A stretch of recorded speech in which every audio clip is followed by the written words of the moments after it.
Namaskar, Sat Sri Akal to all, and we are back with another session of a very interesting regional twist, regional cuisine demonstrations by Indian Culinary Forum, and I am super excited today. We are going to have a chef who is very diverse, has been awarded as Chef of the Year by multiple magazines, has around over 2.5 decades of experience. A very dear friend and an ex-Oberoi colleague. So we'll be inviting over here Chef Anuraag Narsingani, very talented gentleman.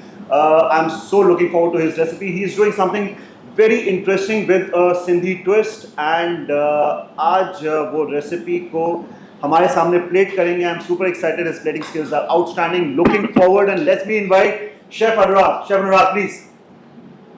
Thank you so much for sparing out time out of your busy schedule, and we are so happy, so glad. Thank you very much. Namaste, and thank you, Chef Gautam, for all the kind words and the big description you did about me. It is absolutely deserved that you are much more. I think I have spoken very less.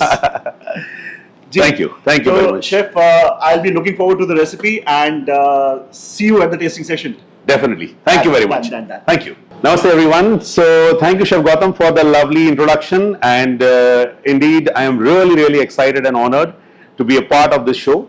A great initiative by ICF, bringing back the recipes, or rather the lost recipes, to the main stage. I think it's a great initiative, and also we come from places like I belong to Ajmer. Through our childhood, we have only seen things which is farm to table. We never knew what is packaged product. Everything was made in-house, including the ketchups, the jams, everything was made in-house.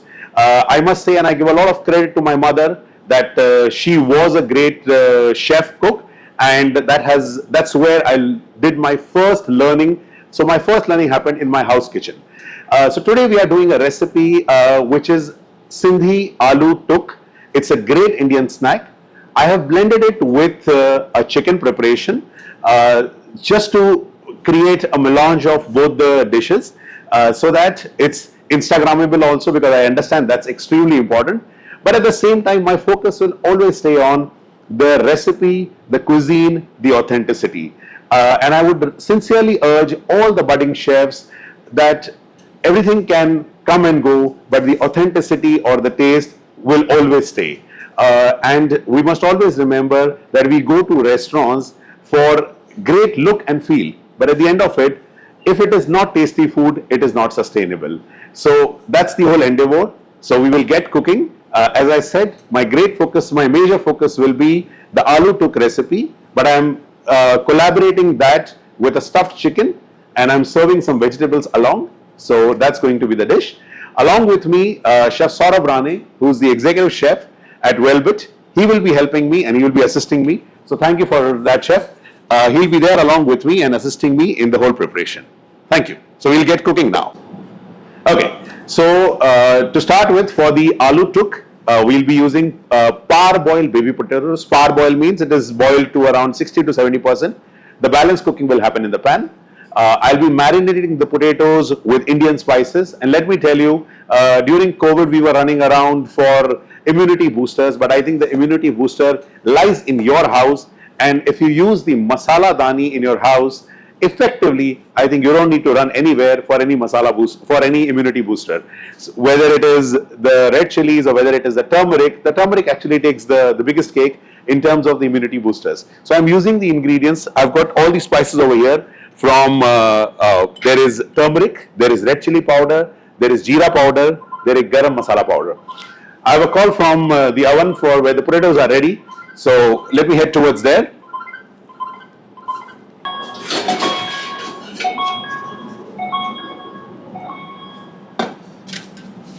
Alright, so I've got the potatoes ready. They are parboiled.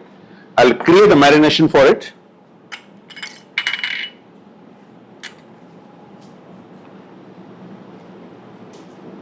So I've got some cold press oil, and I would sincerely urge everyone to get this word refined out of your kitchens. So whether it is refined oil or get that out of your kitchen, it's always better to work with a lot of organic ingredients. The spices also, it's always a recommendation that if they are ground in-house, I think there's nothing better than it. So we've got some freshly ground turmeric.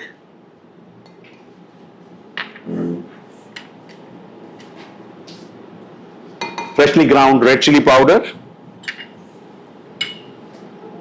Homemade jeera powder. Fresh coriander powder.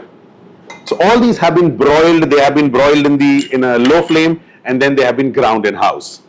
And a little bit of homemade garam masala. So all this is here. To this, I will be adding a little bit of lemon juice. So to this marination, I am adding the potatoes, and the potatoes can stay in the marination for some time.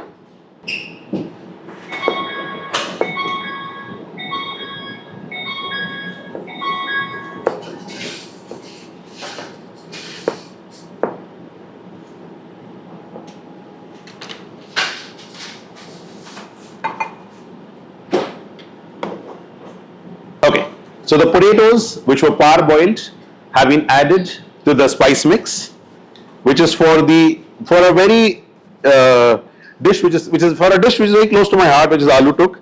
It's a great Sindhi snack, and as in evenings, if you want to munch on something, or it goes as a crispy thing with a Sindhi curry. So aloo tuk is used, and we want to use this recipe. A little bit of fresh coriander. So here you go. The base of my aloo tuk is ready. Now I will move on to stuffing the chicken again with Indian spices, and I'll be using similar flavors so that there is a great blend of the dishes. So meanwhile, these potatoes will again go back into the oven for further roasting, so that they get nice and crispy, and they have this robust flavor or robust taste which comes with the cooking in the oven. Chef.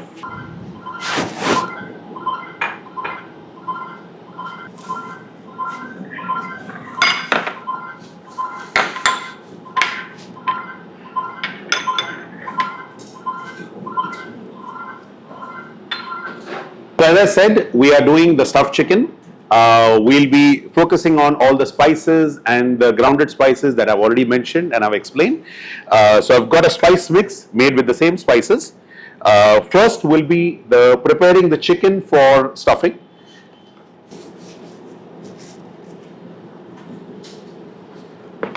So this is called the butterfly cut of a chicken.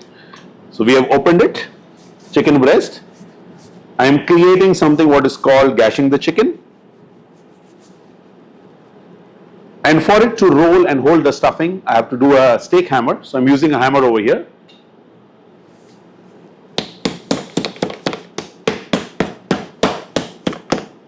The chicken is ready. You have to focus on the ends of the chicken so that the folding becomes nice and clean, and that's very important.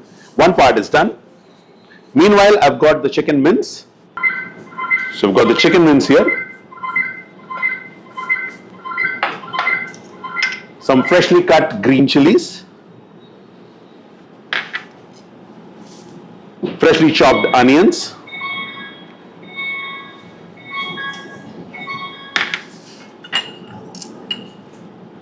A little bit of salt.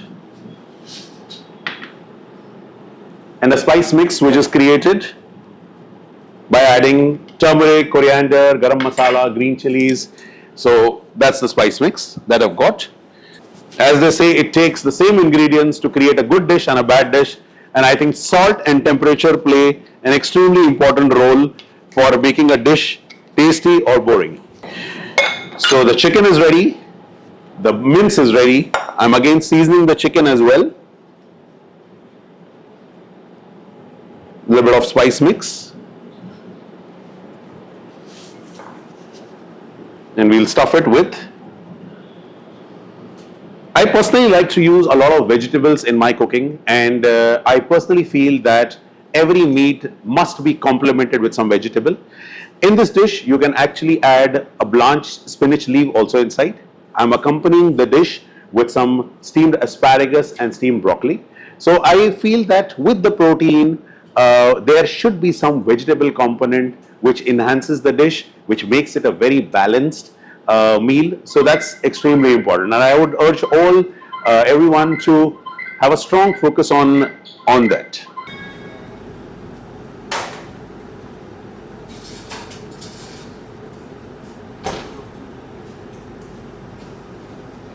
So here I've got the chicken with the stuffing which we just made.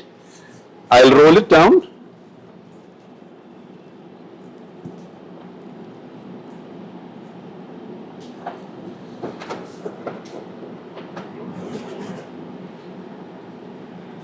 So normally when this goes into the oven, it automatically sticks and it kinds of a roulade that I've got over here.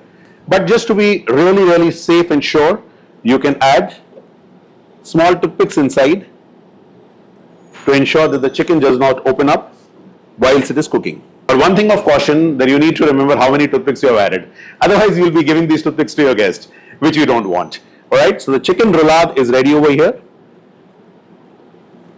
We'll now create a marination for this, which will be with yogurt, ginger garlic paste, lemon juice, and the Indian spice mix, which we have been using all through the recipe. So for the marination of the chicken, I've got some homemade yogurt.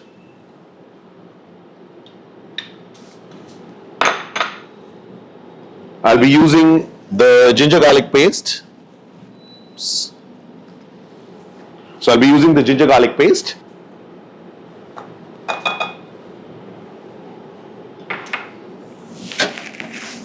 Little bit of lemon juice. Needless to say, a little bit of salt. And the spice mix.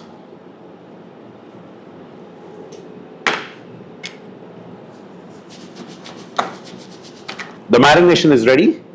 I'll just roll the chicken in the marination. So the chicken roulade has gone into the marination. Okay, you can leave it over there for maybe 30 minutes. The more it is in the marination, the more flavors you get. The chicken mince inside is already well seasoned and marinated. Also at the same time, the chicken breast also has been seasoned. So I would sincerely urge to keep a clear eye on the seasoning and the marinations.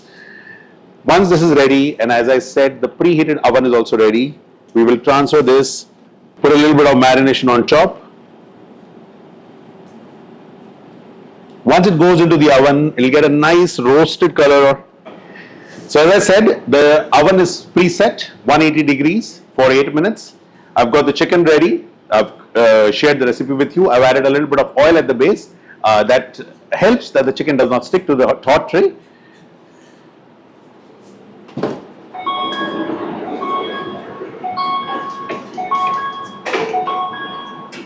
So whilst I put the chicken inside the oven, I've got the aloo tuk ready, roasted in the oven, such nicely done. To finish this, we'll be adding a little bit of fresh coriander to it and a little bit of fresh oil and a little bit of lime juice.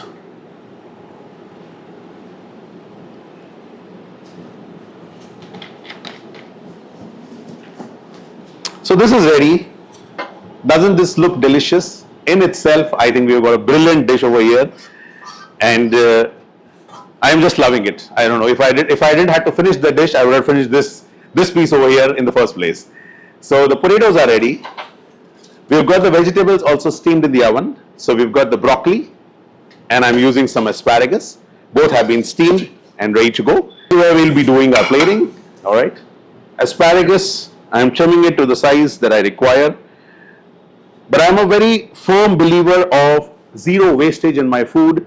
So even the trimmings which are left will be used for a veg stock, or it could be used for a lasagne, or it could be used for pies. So as less goes into the dustbin or a garbage can is what is a success of a great chef. So I think we all need to work with very sustainable mindset, that we should use whatever is available on the table so that there is the least wastage happening in the cooking process. So as I set it for my presentation, this will still be used and I will not waste that. Likewise, I've got nice broccoli florets are also ready.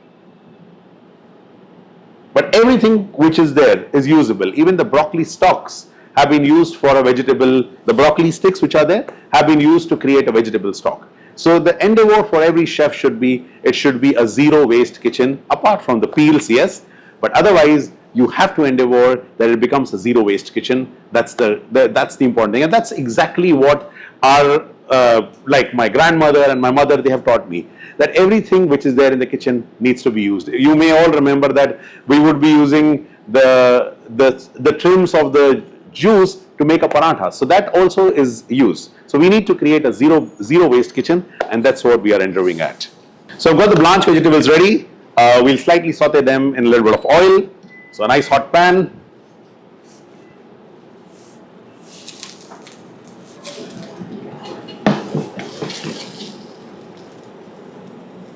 A little bit of salt, a little bit of cracked pepper.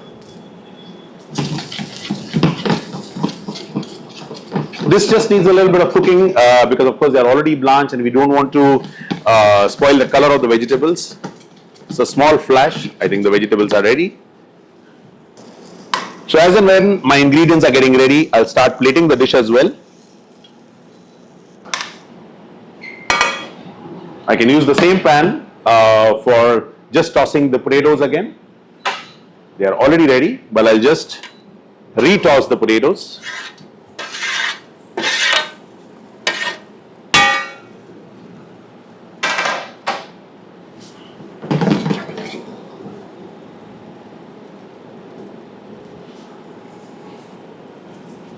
My favorite fresh coriander, a little bit of it. Okay, so the potatoes are also done. So we create a small heap over here.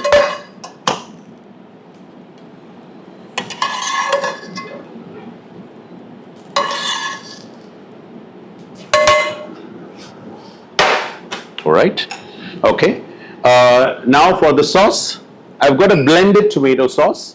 This is just tomatoes blended along with some nuts and the spices that we have used. So I'll keep this on a very low flame. I was taught in my training school that a sauce boil is a sauce boil. So I will leave it on a slow simmer whilst the chicken is getting ready. Chicken is almost done. Once the chicken is ready, we will rest the chicken for some time. Always for stuffed meats or the meats which are larger in size, it's always good to rest the meat so that the cooking till inside is done and you don't see any blood marks. So I think the chicken is ready.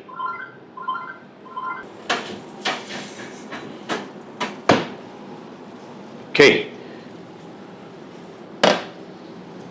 Can you see the juices? The way it's crusted, really nice. Beautiful product, as in it itself looks so nice. The pan juices have to be used. Do not ever discard the pan juices. There's a lot of flavor in that. We'll add a little bit of fresh coriander to the dish.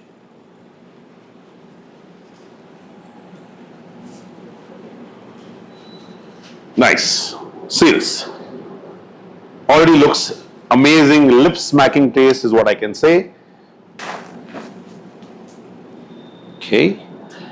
This comes here.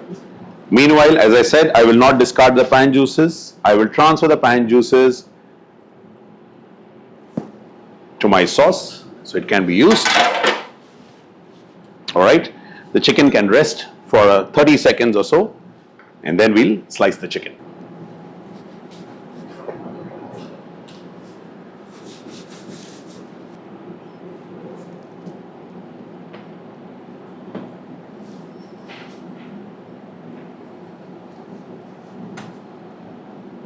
So the chicken has rested, and if you remember, we had added 3 toothpicks inside. Always remember that. That's a very important step. It helps you to seal the chicken well, but you don't want it to serve to your guests. So now the chicken is ready. I'll slice it nicely.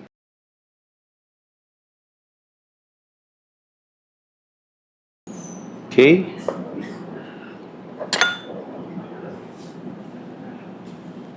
And I would pour my tomato sauce, which is also now spiked with the flavors of the chicken.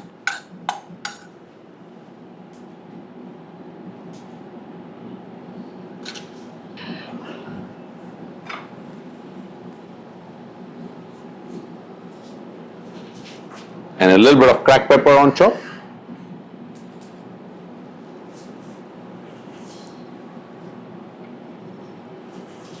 Here you go, your stuffed chicken with Indian spices and served along with a Sindhi preparation called Aloo Tuk and some vegetables. That's all I have for today. Thank you. All right, Chef Gautam, I think I'm done with my cooking. And Thank you so much, Chef Anuraag. It is this dish is looking so presentable. I mean, the way you have done your the vegetable ki tossing is has the crunch, and I can see that it has the crunch. The aloo is done so nice. आलू टुक बहुत सालों के बाद एक ऐसा देखने को मिला है. It is so very well done. Thank you so much, Chef. Thank you very much. I think it was great, and the way we are communicating that yes, India, we belong to India. India is Mother Earth for us, and being associated with the Indian spices and not forgetting the authenticity and the lost recipes in this whole rush of being on social media. I think that's the endeavor, and that's where we all come into play. And I think we have done what we were supposed to do. I know when we're talking about classical Sindhi recipes, there are so many lost recipes. हम बात करें दाल टिकड़ा के बारे में. Oh yes. Amazing. It was something to die for, and I have grown up. मेरा बचपन उस Sindhi culture के बीच में पला बड़ा हूँ मैं. रायनगर का मेरा बर्थ है, दिल्ली का. But Chef, for the audience, if you can give us a small brief about Sindhi cuisine and the culture, probably a short note. Sure. Perfect. So see, Sindhi cuisine, it revolves around a lot of vegetables which are cooked with lots of spices.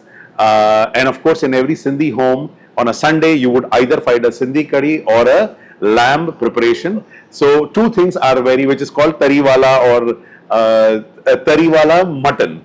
That's very popular. If you come to any Sindhi's house, those are two things which are always there. But they focus on a lot of vegetables like lotus stem is very popular in Sindhi cuisine. Then of course the potatoes that we made. Bhindi is again very popular. So there are a lot of vegetables which are a part of it. Along with the most favorite is the brown rice, which is cooked with lots of onions, and it gets the color from caramelization of the onions. So this cuisine is a beautiful cuisine, but you don't see much of it in terms of restaurants. Very few restaurants have held on to the Sindhi cuisine. And if I ask anybody, people only know about dal pakwan as one dish or a Sindhi curry, but there are many dishes which are lost. And I think personally I would like to take that endeavor and want to do it, that yes, Sindhi cuisine becomes very popular and people know about it, and these lost recipes which my mother and my grandmother have given it to me, I can take it ahead.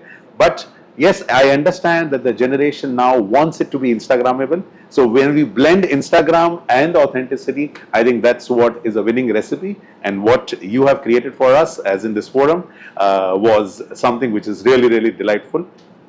So thank you very much. Thank you once again. Really kind, Chef. I think Chef Anuraag ने जो एक lost cuisine के बारे में discussion किया, there's so much of work that needs to be done. Chef, any guideline or any feedback that you're gonna give to the budding chefs, the chefs who are right now focusing on more of Instagram-based food? Any feedback, anything about spices, or anything that you want to mention? So for the chefs, I have something very important, that you have to remember that you are almost like a scientist or a doctor. So imagine you going for an operation and doctor opens up a chat GPT or a Google and starts operating you. You will be worried. Similarly, I think the chefs who are budding, they need to be worried that they need to know the recipes. I think knowing the recipes is very important. Understanding the spices and ingredients is also important. So I would also urge every budding chef to visit a field trip or visit a market or visit a farm, because we only see a tomato hanging outside the door in a basket of delivery. But how much effort goes behind creating that one tomato is something one needs to understand and visit the farms. So yes, life is all cozy, but at the same time visiting the farms gives you that understanding of the ingredient and the product. So that is something second which I will focus on. And third thing, when we were training, we were told a knife is like your wife. So yes, a knife is very important for the chef. Yes, we may have moved to tweezers and Instagram, but at the end, knife skills is something which is extremely important, and we must not forget that yes, knife oven, cooking techniques, and the basics. The first 5 chapters of your basics of cooking will never go, because that's the foundation of you being in a culinary world. Thank you. Thank you so much, Chef Anuraag. I think he has picked up a very, very important point. It is very, very important that we understand and speak to our spices. When you roast a cumin, for example, it will give you a different flavor. You boil a cumin, it will give you a different flavor. You fry a cumin, it will give you a different flavor. Understand what cooking process will do what to your spice. Talk to your ingredients, speak to them. They will converse back. Thank you so much for staying out with us, and we'll be wrapping up today. Thank you so much, Gunmaster, for all your support. Thank you so much, Gusto. Your lemon juice is amazing. We are looking forward to a next episode very, very soon, with a new recipe, with a new region, with a new chef, and a new twist. See you soon. Thank you.